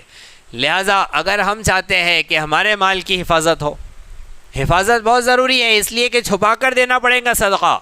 اگر کسی نے چھپا کر صدقہ نہیں دیا، بتا کر دیا، تو لوگوں کی نگاہیں لگی ہوتی ہے کہ او ہو رمضان میں اس نے اس کو 1000 روپیہ دیا ہے، مطلب 39,000 اس کے پاس ہے. 1000 اس نے زکوٰۃ دی، 39,000 اس کے پاس ہے. اب ڈاکے کا پروگرام بناؤ، چوری کا پروگرام بناؤ. ہمارے یہاں تو پھر بھی کم ہے، لیکن حالات جا رہے ہیں اس طرف. مندی کے دور میں اور جب فاقوں کا دور آتا ہے اور کاروبار بند ہوتے ہیں اور کمپنیاں بند ہوتی ہے تو کیا ہوتا ہے؟ پھر یہ چوری ڈکیتی کی طرف معاشرہ جاتا ہے. پڑوس کے ملک کی تو بہت بری حالت ہے. وہاں کا معاملہ یہ ہے کہ اگر کوئی شخص کسی دکان پر گیا سامان خریدنے کے لیے، دلہن کے لیے کپڑا خریدنے کے لیے گیا، دلہن نے 40,000 روپے کا ڈریس پسند کیا. اب دکان میں کام کرنے والوں کی پروفٹ طے ہوتے ہیں ڈاکوؤں سے، چوروں سے. وہ فون کر دیتے، بتا دیتے کہ جس گھر کی بچی 40,000 کا ڈریس پسند کرے وہ گھر والے کتنے مالدار ہوں گے. وہ سامان لے نہ لے، کپڑا لے نہ لے، راستے میں گاڑی بندوق دکھا کر روک دی جاتی ہے اور پھر پورا سامان، پورا جیب، والیٹ سب خالی کر دیا جاتا ہے، لے لیا جاتا ہے. تو کسی کو دکھانے سے بھی یہ پریشانی ہے. صدقہ دکھا کر دیا، مصیبت ہو گئی. لہٰذا چھپا کر دینے میں فائدہ ہے، اور ہم ہمارے مال کو بچانا چاہتے ہیں ضائع ہونے سے، تو دعا کریے اللہ پاک امن کا، آشتی کا، شانتی کا، انصاف کا، خیر کا نظام لے آئے تاکہ سب خیر کے ساتھ، خوبی کے ساتھ، بہتری کے ساتھ چلے. تو ربا یہ ہو جاتا ہے. تو اللہ رب العزت ربا کو پسند نہیں کرتے. ایسا مال سود ہے، اور سود کھانے والا جنات لپٹے ہوئے شخص کی طرح قبر میں سے اٹھیں گا. جنات بھی لپٹتا ہے اور وہ بھی نقصان پہنچاتا ہے. بہت سارے لوگ کہتے ہیں کہ جنات کچھ نہیں ہوتا، جن کوئی اثر نہیں کرتا، کوئی نقصان نہیں پہنچاتا. لیکن یہ متفقہ بات ہے کہ جن کا اثر ہوتا ہے. حضرت امام احمد ابن حنبل رحمۃ اللہ علیہ نے اپنی مسند میں، حدیث کی کتاب میں ایک روایت لکھی ہے، حضرت عائشہ صدیقہ رضی اللہ عنہا سے مروی ہے. حضرت عائشہ نے نبی اکرم صلی اللہ علیہ وسلم کے سامنے باتیں کرتے کرتے ایک بات کہہ دی. کیا فرمایا؟ حدیث و خرافہ. یہ لفظ کا حدیث و خرافہ یعنی یہ خرافہ کی بات ہے. اللہ کے نبی نے پوچھا حدیث و خرافہ کا کیا مطلب ہوتا ہے؟ تو حضرت عائشہ نے کہا کہ حدیث و خرافہ اس بات کو کہتے ہیں جس کا کوئی مطلب نہیں ہوتا ہے، جس بات کا کوئی سر پیر نہیں ہوتا ہے، محمل بات ہوتی ہے، اسے کہتے ہیں حدیث و خرافہ. اس کے آگے ہم کو نہیں معلوم. حضرت عائشہ نے یہ جواب دیا. نبی صلی اللہ علیہ وسلم نے پھر تفصیل بتلائی اور کہا کہ خرافہ ایک مرد کا نام تھا جنہوں نے اسے اٹھا کر لے کر چلے گئے اور ایک زمانے تک اسے قید کر کے رکھا. بعد میں جنہوں نے اسے چھوڑا، وہ جب لوگوں میں آیا تو اس کی عقل جا چکی تھی. وہ بیوقوفانہ، بے مطلب کی، بے سر پیر کی باتیں کیا کرتا تھا. اس لیے لوگوں کے درمیان مشہور ہو گیا کہ دع حدیث و خرافہ، چھوڑو اس کو، یہ خرافہ کی باتیں یعنی بے سر پیر کی باتیں ہیں، بے مطلب کی باتیں ہیں، اس میں کہاں الجھ رہے ہو، اسے کہاں سوچ رہے ہو. تو بے مطلب کی، بے فائدہ، بے سر پیر کی بات کو کیا کہتے تھے؟ حدیث و خرافہ. تو اسے جنات نے اس پر اثر ڈالا تھا، اسے پریشان کیا تھا. یہ نبی پاک صلی اللہ علیہ وسلم کے زمانے کا واقعہ تھا، اور اسی خرافہ کی وجہ سے لفظ خرافات نکلا ہے. حضرت علامہ اقبال نے فرمایا نا، یہ امت خرافات میں کھو گئی، روایات رہ گئی، خرافات کے اندر امت کھو گئی. تو خرافات کے اندر کھو جانا، یہ خرافات کیا ہے؟ یہ بے مطلب کی، بے فائدے کی باتیں خرافات، وہ خرافہ سے نکلا، وہ لفظ یہاں سے آیا اردو میں. ایک اور واقعہ سنیے، حضرت امام ترمذی رحمۃ اللہ علیہ نے بیان کیا. حضرت فاروق اعظم کے پاس ایک عورت آئی، ایک نوجوان خوبصورت آئی اور آ کر آپ کے سامنے کھڑی ہو گئی اور کہنے لگی امیر المومنین ہماری طرف توجہ کیجیے. امیر المومنین نے کہا کہ کہو کیا کہنا چاہتی ہو؟ اس نے کہا کہ میرا شوہر غائب ہو گیا ہے، بتا کر بھی نہیں گیا کہاں گیا، اور میری روزی روٹی، میرے خرچے کا پیسہ بھی نہیں دیا ہے، اور میں انتظار کر کر کے تھک گئی ہوں، میری دوسری جگہ شادی کرا دو، میری ضرورت کا، میری پریشانیوں کا انتظام کرو. حضرت امیر المومنین عمر فاروق رضی اللہ عنہ نے فرمایا کہ جاؤ 4 سال انتظار کرو. 4 سال کے بعد تم آنا اور پھر تمہاری عدت مکمل ہو جائیں گی 4 ماہ 10 دن، پھر تمہاری شادی کر دیں گے۔ 4 سال کہہ دیا۔ وہ عورت گئی، 4 سال کے بعد واپس آئی اور پھر 4 ماہ 10 دن اس کی عدت پوری کرائی گئی، پھر اس کا نکاح دوسری جگہ کر دیا گیا، نکاح ہو گیا، بچے ہو گئے، پھر اس کا شوہر آیا۔ اب اس کا شوہر آیا اور کہنے لگا اللہ کے نبی یہ کیا ہے، میرے گھر میں دوسروں کے بچے، میرے گھر میں دوسرا شوہر میری بیوی کے پاس، یہ سب کیا چل رہا ہے، مجھے میری بیوی میرا گھر چاہیے۔ حضرت عمر سے کہا، اللہ کے نبی کا زمانہ نہیں تھا، حضرت عمر سے کہا کہ یہ سب کیا چل رہا ہے۔ حضرت عمر نے فرمایا کہ تم گئے کہاں تھے، بتایا بھی نہیں، کہ اس کے اخراجات ضرورت کی چیزیں بھی نہیں دی، غائب ہو گئے، یہ کون سا طریقہ ہے؟ اس شخص نے کہا میں کیا کر سکتا ہوں، مجھے جنہوں نے اٹھا کر لے کر چلے گئے، جنات نے قید کر لیا تھا، پکڑ لیا تھا، میرا کوئی اختیار نہیں تھا، میں مجبور تھا، میں نہیں آ سکتا تھا۔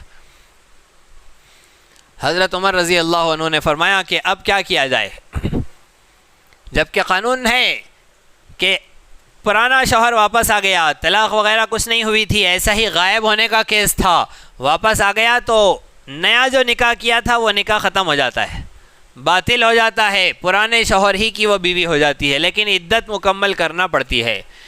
حضرت عمر نے کہا کہ چلو بھائی اس کو طلاق دو، یہ اس شخص کی بیوی ہے، اس کے پاس جائیں گی۔ اس شخص نے طلاق دی، اس نے عدت مکمل کی، پھر وہ اس پرانے شوہر کی بیوی ہو گئی۔ تو اس حدیث سے بھی پتہ چلتا ہے کہ جنات کا اثر ہوتا ہے، جن قبضے میں لے جاتے ہیں اپنا اثر ضرور ڈالتے ہیں۔ اب وہ واقعہ سنیے، حضرت عمر رضی اللہ عنہ نے جب یہ کروایا، 4 سال کی مدت بتلائی کہ شوہر کا انتظار کرنا 4 سال، یہ حضرت عمر کی فقہ ہے۔ حضرت علی کی فقہ تو اور خطرناک ہے۔ حضرت علی فرماتے ہیں کہ 70 سال انتظار کرنا پڑے گا اپنے شوہر کا، اس کے موت کی بھی خبر نہیں آ رہی ہے، اس کے آنے کی بھی اطلاع نہیں ہے، زندہ ہے کیا ہے کچھ پتہ نہیں، تو 70 سال انتظار کرنا پڑے گا۔ امام اعظم ابو حنیفہ تو حضرت علی کی روایتوں پہ چلتے ہیں، حضرت امام اعظم نے بھی یہی فتویٰ دے دیا کہ 70 سال تک انتظار کرنا پڑے گا۔ لوگوں نے خوب ہنگامہ کیا، یہ کوئی فتویٰ ہوا؟ امام اعظم پر اعتراض، امام اعظم پر نہیں ہوا وہ اعتراض، وہ حضرت علی پر اعتراض ہوا ہے۔ حضرت علی پر اعتراض کی کوئی گنجائش نہیں ہے۔ حضرت علی رضی اللہ عنہ جیسا عظیم فقیہ ہے، اب ان کی روایت ہے کہ 70 سال انتظار کرنا پڑے گا۔ لوگوں نے کہا کہ اب کہے کا، اب تو ملک الموت سے رشتہ ہو سکتا ہے۔ عام فقہا نے بھی حضرت عمر ہی کی روایت کو ترجیح دی ہے، حضرت امام اعظم کی فقہ کو، ان کے فتوے کو نہیں دیکھا جاتا، حضرت عمر کی روایت کو دیکھا جاتا ہے، اور وہی فتوے پر عمل ہوتا ہے۔ 4 سال تک انتظار کرایا جاتا ہے، اس کے بعد اس کی عدت پوری کرائی جاتی ہے اور پھر دوسرے سے نکاح کرا دیا جاتا ہے۔ یہ غائب شخص، لیکن 4 سال کب سے پکڑیں گے وہ مسئلہ ہے۔ تو 4 سال شمار کیے جائیں گے جس دن امیر شریعت کے پاس کیس پہنچا ہے اس دن سے۔ 1 مہینہ، 6 مہینہ، 1 سال، 2 سال، جتنا اس نے انتظار کیا، پھر اپنا مسئلہ امیر شریعت کے پاس لے کر گئی، اس دن سے 4 سال انتظار کیا جائے گا۔ یہ طریقہ ہے، اور ظاہر بات ہے عورت صبر کرتی کرتی انتظار کرتی ہے، جب تھک جاتی ہے تو مسئلہ لے کر جاتی ہے، وہاں سے 4 سال۔ ایسے نہیں جب سے شوہر غائب ہوا ہے اس تاریخ سے نہیں دیکھے جائیں گے 4 سال، جس دن بات پہنچی ہے امارت شریعہ میں اس دن سے 4 سال شمار کیے جائیں گے۔ اس طرح کا معاملہ حضرت فاروق اعظم کے زمانے میں ہوا تھا۔ اس سے بھی پتہ چلا کہ جن کا اثر ہوتا ہے، اور جو سود خور ہوں گا کل قیامت کے دن جن لپٹے ہوئے، جن کے اثرات سے، اس کے فتنے، اس کے شر سے متاثر شخص کی طرح کھڑا ہوں گا۔ اور کیوں ہوں گا یہ حال؟ اللہ فرما رہے ذالک، اس لیے کہ بِأَنَّهُمْ قَالُوا، انہوں نے کہا تھا إِنَّمَا الْبَيْعُ مِثْلُ الرِّبَا، خرید و فروخت یہ ربا ہی کی طرح ہے، سود ہی کی طرح ہے، خرید و فروخت بھی، اس میں بھی منافع اس میں بھی منافع، اس میں بھی پروفٹ اس میں بھی پروفٹ، پیسہ ہم نے اس میں بھی لگایا اس میں بھی لگایا، اس میں بھی ہمیں زائد پیسہ ملا اس میں بھی ہمیں زائد پیسہ ملا۔ جبکہ اللہ فرما رہے وَأَحَلَّ اللَّهُ الْبَيْعَ وَحَرَّمَ الرِّبَا، اللہ نے بیع کو، خرید و فروخت کو حلال کیا ہے اور سود کو حرام کیا ہے. اللہ کہے حرام ہے اور یہ سود خور کہے کہ نہیں حلال ہے. اللہ اگر کہے کہ حرام سود اور بندہ کہے حلال، اس کو بھاؤتاؤ کی طرح، تجارت ہی کی طرح کہے، تو اللہ رب العزت اس وجہ سے ایسے شخص کا قیامت کے دن اتنا برا حال کرے گا. اور یاد رکھیے، اگر کسی شخص نے سود حلال سمجھ کر کھایا، سود کو حلال سمجھ کر استعمال کیا، وہ شخص مرتد ہو جاتا ہے، کافر ہو جاتا ہے. اس لیے کہ کسی حرام کو حلال سمجھنا کافر بنا دیتا ہے. ہاں، اگر کوئی شخص سود کو حرام سمجھ کر کھائیں گا تو اسے گناہ ملے گا، وہ نافرمان ہوگا، اللہ رب العزت اس سے ناراض ہوگا، حرام کا مرتکب ہو جائیں گا، وہ گناہ ہوگا اسے ضرور، لیکن اللہ رب العزت اسے کافر نہیں کہیں گے، لیکن حلال سمجھنے والا. اور سنیے، نبی صلی اللہ علیہ وسلم نے ارشاد فرمایا ہے کہ جو شخص 2 گناہوں میں مبتلا ہو گیا، اس نے اللہ کے غضب، اس کی ناراضگی کو اپنے لیے حلال کر لیا. 2 گناہ جس قوم میں عام ہو جائے، وہ قوم اللہ کی غضب کا شکار ہو جاتی ہے. پہلا گناہ زنا اور دوسرا گناہ سود. یہ 2 گناہ اتنے سخت ترین ہیں، اللہ کی ناراضگی حلال ہو گئی اب ان پر. لہذا ہرگز اس کی اجازت نہیں ہے کہ قوم کے اندر زنا عام ہو اور قوم کے اندر سود عام ہو. سود تو عام ہو ہی گیا ہے. ہمارے یہاں کی صورتحال بڑی عجیب و غریب ہے. ہر شخص سودی نظام سے جڑا ہوا ہے، ہر شخص سودی نظام سے جڑا ہوا ہے. لہذا سودی نظام سے بچنا چاہیے، سودی نظام سے پرہیز کرنا چاہیے. ہمارے یہاں بینکنگ سسٹم ہے، اور بینکنگ سسٹم میں تو سارا سود ہی سود چلتا ہے. مسجد کے امام صاحب کے پاس بھی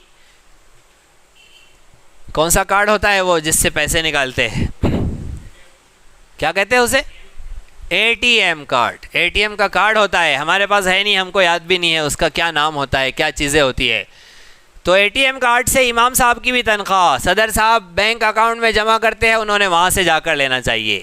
مدرسے کے محتمم صاحب، منتظم صاحب، ناظم صاحب، صدر صاحب، شیخ الحدیث صاحب، شیخ التفسیر صاحب، سب کی تنخواہ بینک سے ہو رہی ہے.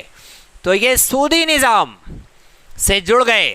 اللہ کے نبی نے فرمایا قیامت اس وقت تک قائم نہیں ہوں گی جب تک کہ سود اتنا عام نہ ہو جائے کہ سود کی بو سے تو کوئی شخص نہیں بچ پائے گا. سود کی بو تو ضرور لگ جائیں گی، اور سود کی بو سے تو ہر شخص لگا ہوا ہے، ہر شخص، کوئی شخص بچا نہیں. سود کی بو تو لگ چکی ہے.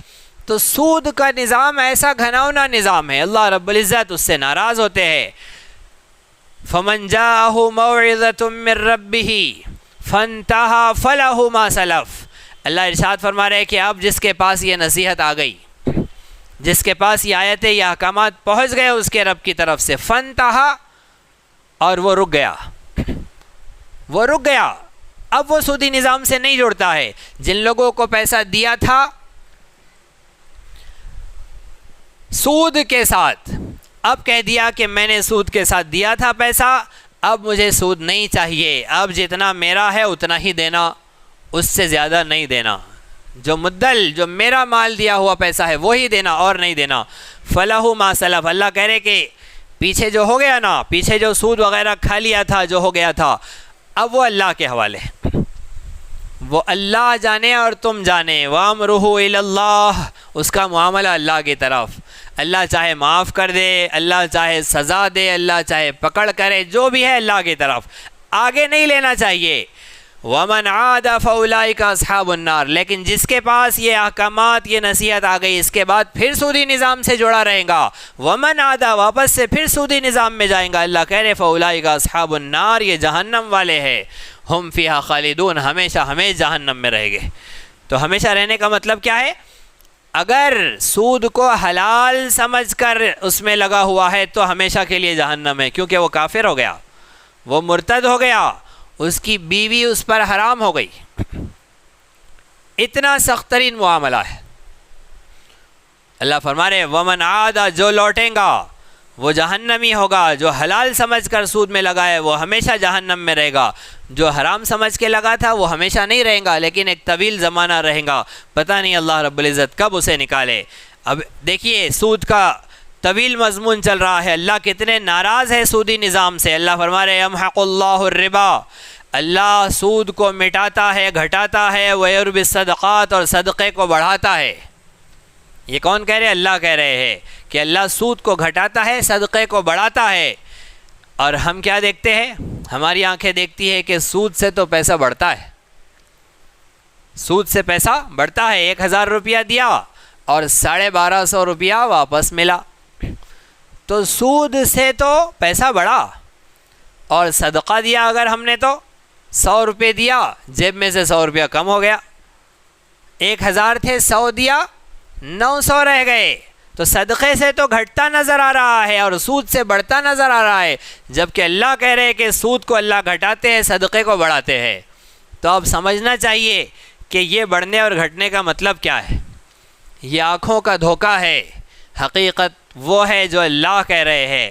جیسے کوئی شخص ہوتا ہے جس کے بدن پر سوجن طاری ہو جائے، اس کا بدن سوجنے لگے، پھولنے لگے، تو یہ جو سوجن ہے، یہ جو پھولنے لگا ہے اس کا جسم، تو یہ اس کی بیماری کی علامت ہے، اس کے موت کا الارم ہے. زیادہ پھول گیا تو مر جائیں گا، پھٹ جائیں گا. اور وہ خوش ہو رہا ہے کہ میں تو موٹا ہو رہا ہوں، میں تو صحت مند ہو رہا ہوں، جبکہ وہ پھول رہا ہے، جبکہ اس کی بیماری ہے. وہ صحت مند نہیں ہو رہا ہے، اس کا جسم جو موٹا ہوتا نظر آ رہا ہے وہ اصل میں گھٹ رہا ہے، اپنے آخری دنوں کی طرف جا رہا ہے. وہ سمجھ رہا ہے کہ میرے دن زیادہ ہو رہے، کم ہو رہے اس کے دن، اس کے لیے مشقتوں کا سامنا ہے. تو ویسے ہی سود کا معاملہ ہے. جس کا پیسہ بڑھتا ہوا نظر آ رہا ہے وہ بڑھ نہیں رہا ہے، وہ پھول رہا ہے، وہ اس کے لیے عذاب جان ہے، اس کے لیے مصیبتوں کا سامان ہے، وہ کوئی بڑھنے کی علامت نہیں ہے. اور صدقے کی مثال کیسی ہے؟ جیسے پیٹ خراب ہونے لگا تھا، سنا کی پتی کھا لی، جلاب لے لیا. جیسے ہی جلاب لیے ہیں اب دن بھر پریشان رہے، اور دوسرے دن جب دوستوں سے ملاقات ہوئی تو سارے گال چپک گئے، اور وزن کرنے گئے تو وزن بھی کم ہو گیا. اب اگر کوئی کہے کہ بھائی یہ کیا کر لیا تم نے اپنا نقصان، وہ کہیں گا نقصان نہیں کیا، میں بہت سکون محسوس کر رہا ہوں.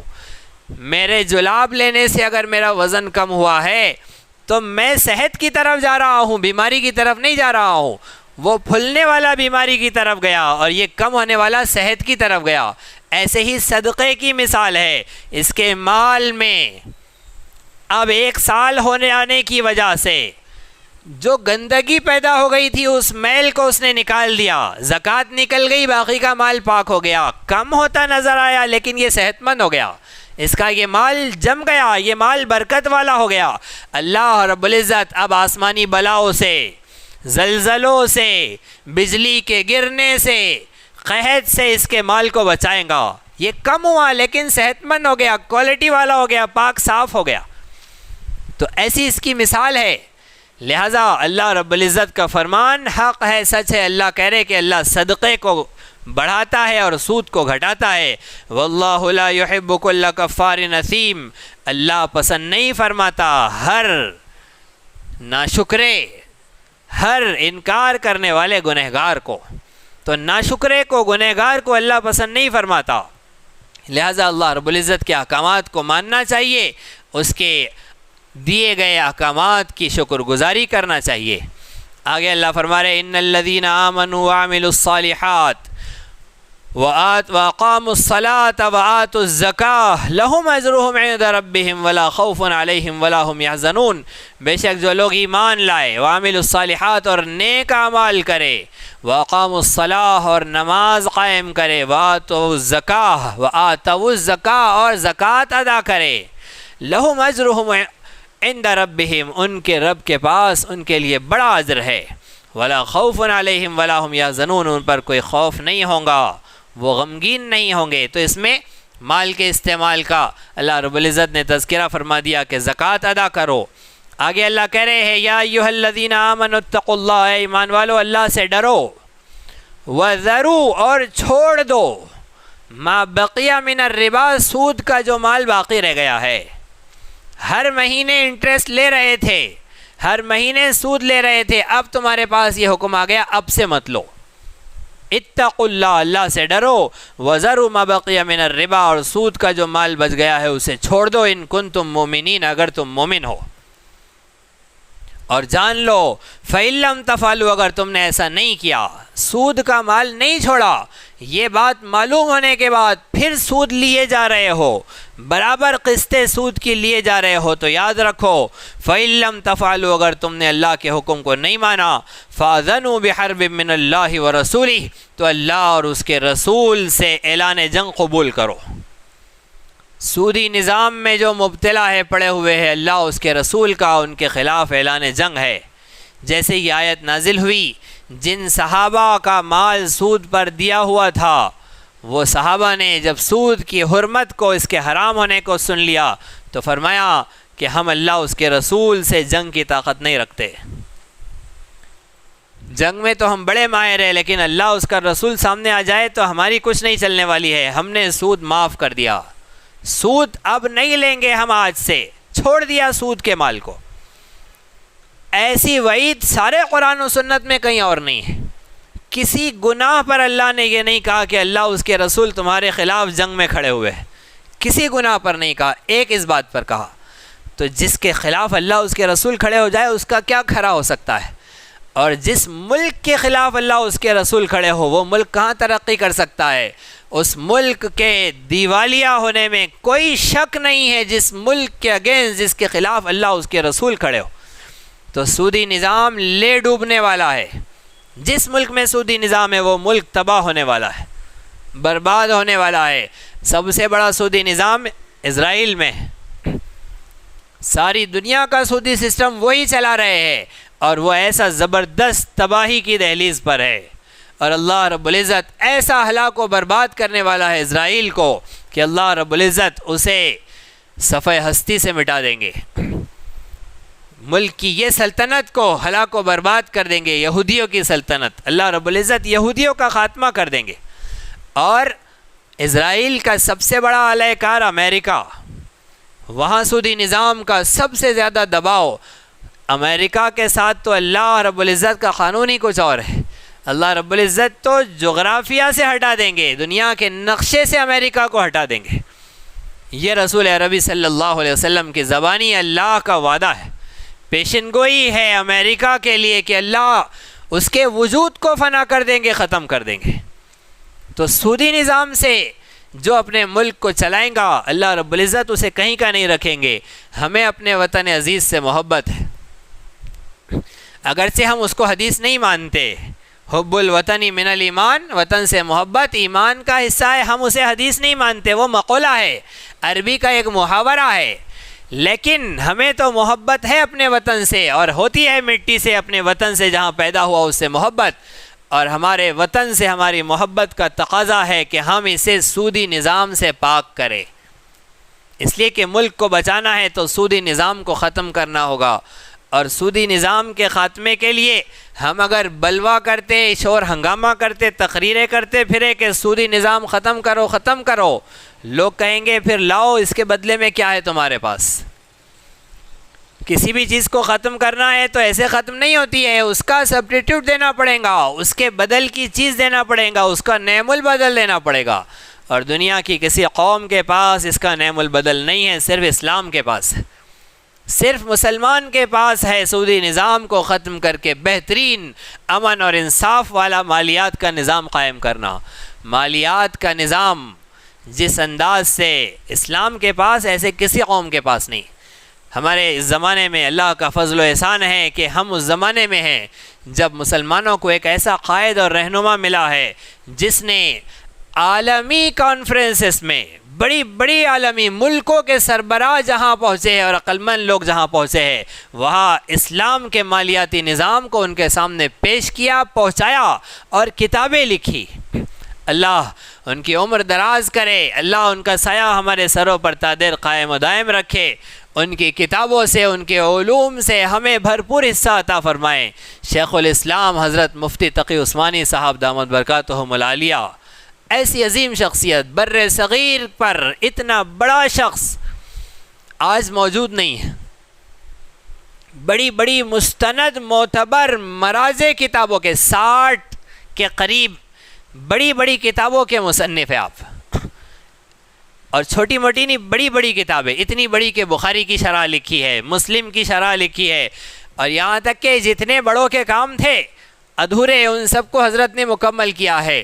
ان کی زندگی دیکھو، ان کی شخصیت کو دیکھو اور ان کے کارنامے دیکھو تو پتہ چلتا ہے کہ یہ تو اللہ ہی کراتے ہیں، بندے کے بس کی نہیں ہے، اللہ ہی کراتے ہیں۔ تو مالیات کا نظام بڑا بہترین حضرت نے بیان کیا ہے۔ اسی طرح ایک بڑی شخصیت ماضی میں گزری ہے حضرت مولانا مناظر احسن گیلانی رحمۃ اللہ علیہ۔ آپ نے اسلامی معاشیات کے نام سے ایک کتاب لکھی ہے، اسلامی معاشیات، بہت جامع کتاب جس میں حضرت نے اسلام کا مالی معاشیتی نظام بہترین انداز سے لکھا، ثابت کیا کہ یہی قابل العمل ہے۔ اور ایک بزرگ اسی زمانے کی آزادی ہند کے رہنماؤں میں حضرت مولانا حفظ الرحمان سوہاروی رحمۃ اللہ علیہ کی ذات گرامی گزری ہے۔ حضرت نے اسلام کا اقتصادی نظام میں کتاب لکھی ہے، لہٰذا حضرت مفتی تقی عثمانی صاحب کی کتابیں، ان کی مجلسیں، ان کی کانفرنس، اس کے بیانات، اس کی آڈیوز ویڈیوز، اور ماضی کے اسلامی معاشیات حضرت مولانا مناظر احسن گیلانی کی، اور اسلام کا اقتصادی نظام مولانا حفظ الرحمان سوہاروی کی، ان کتابوں کا مطالعہ کرنا چاہیے۔ اگر وہ کتابیں مطالعہ کر کے یہاں سنائی جائے تو اس کے لیے ایک رمضان پھر چاہیے جس میں خالص معاشیات ہی پر بات ہو، سارا رمضان لگے گا اس کے لیے، جس میں وہ تفصیلات ساری چیزیں ہو۔ اس لیے کہ اسلام کا معاشیاتی نظام کیسا ہوتا ہے، ایک زیرو سے شروع ہونے والے شخص سے لے کر حاکم وقت تک، اور ملک کی حکومت نہیں، ملکی معاشیات نہیں، پوری دنیا کا معاشیتی نظام، سب کو چلانے کے لیے، عالمینی معاشیتی نظام چلانے کے لیے اسلام کے پاس قانون ہے، ترتیب ہے۔ اتنا زبردست ہم نظام رکھتے ہیں۔ جب ہمیں پتہ ہوگا اور جب ہم اسے آپسی مذاکرات میں، مجلسوں میں بیان کریں گے، سنیں گے، پڑھیں گے، اس پر گفتگو کریں گے تو ہمارا اعتماد بڑھے گا اسلام پر، اور پھر ہم دعائیں کریں گے اور اٹھ کھڑے ہوں گے کہ اب نہیں چاہیے ہمیں سودی نظام، تو پھر وہ نظام آئے گا۔ لہٰذا اس کا مطالعہ کریں اور آگے بڑھیں۔ ساری چیزیں یہاں سے نہیں، کچھ یہاں سے بھی کام آگے بڑھائے۔ سننے سے سب نہیں ہوتا ہے، پڑھنا بھی چاہیے، دیکھنا بھی چاہیے، اپنی تحقیقات بھی آگے بڑھانی چاہیے۔ مطالعہ انتہائی لازمی و ضروری شے ہے۔ یہ 2 کتابیں لکھ لیں، اللہ پاک ان تینوں مصنفین کو بہترین جزائے خیر عطا فرمائے۔ اسلام کا انتہائی اہم ترین باب، مالیات کا باب، انہوں نے اللہ کے فضل و کرم سے اس کا حق ادا کیا۔ تو اللہ ایسے ملک کے، ایسے شخص کے، ایسی قوم و برادری کے خلاف رسول اللہ کے ساتھ کھڑے ہوتے ہیں جنگ میں۔ وَإِن تُبْتُمْ فَلَكُمْ رُؤُوسُ أَمْوَالِكُمْ، اللہ کہہ رہے اگر تم توبہ کر لو، سودی نظام سے توبہ کر لو، فَلَكُمْ رُؤُوسُ أَمْوَالِكُمْ، تو تمہارا راس المال تمہارا ہے، یعنی جو مال تم نے قرض دیا ہے وہ تمہارا۔ لا تظلمون، نہ تم ظلم کرو اب سود لے کر، ولا تظلمون، اور نہ تم پر ظلم کیا جائے۔ تم پر ظلم کیسے؟ جو قرض دیا تھا وہ بھی رہ گیا، وہ بھی غائب ہو گیا، ایسے نہیں ہوگا۔ سودی نظام مٹیں گا تو جو ہمارا قرض ہے وہ ہم کو برابر مل جائے گا، اور ہم ظلم نہ کریں سود دوبارہ کسی سے لے کر۔ تو جسے قرض دیا اب اس کے آداب سنا رہے ہیں اگلی آیت میں اللہ۔ اب ہم نے کہہ دیا کہ ہم سود نہیں لیں گے، چلو سود نہیں لے رہے، لو آج ہی پیسہ ہمیں واپس دو۔ 1 لاکھ روپیہ دیا تھا، اس پر جو سود لے رہے تھے آج سے سود بند، آج 1 لاکھ روپیہ ہمیں واپس دو۔ تو ایسا مت کرو اللہ کے بندو، تم نے سود چھوڑا ہے، اللہ پہ احسان نہیں کیا، اب اس کے سر پر سوار ہو گئے کہ ابھی چاہیے ہم کو ہمارا 1 لاکھ روپیہ واپس۔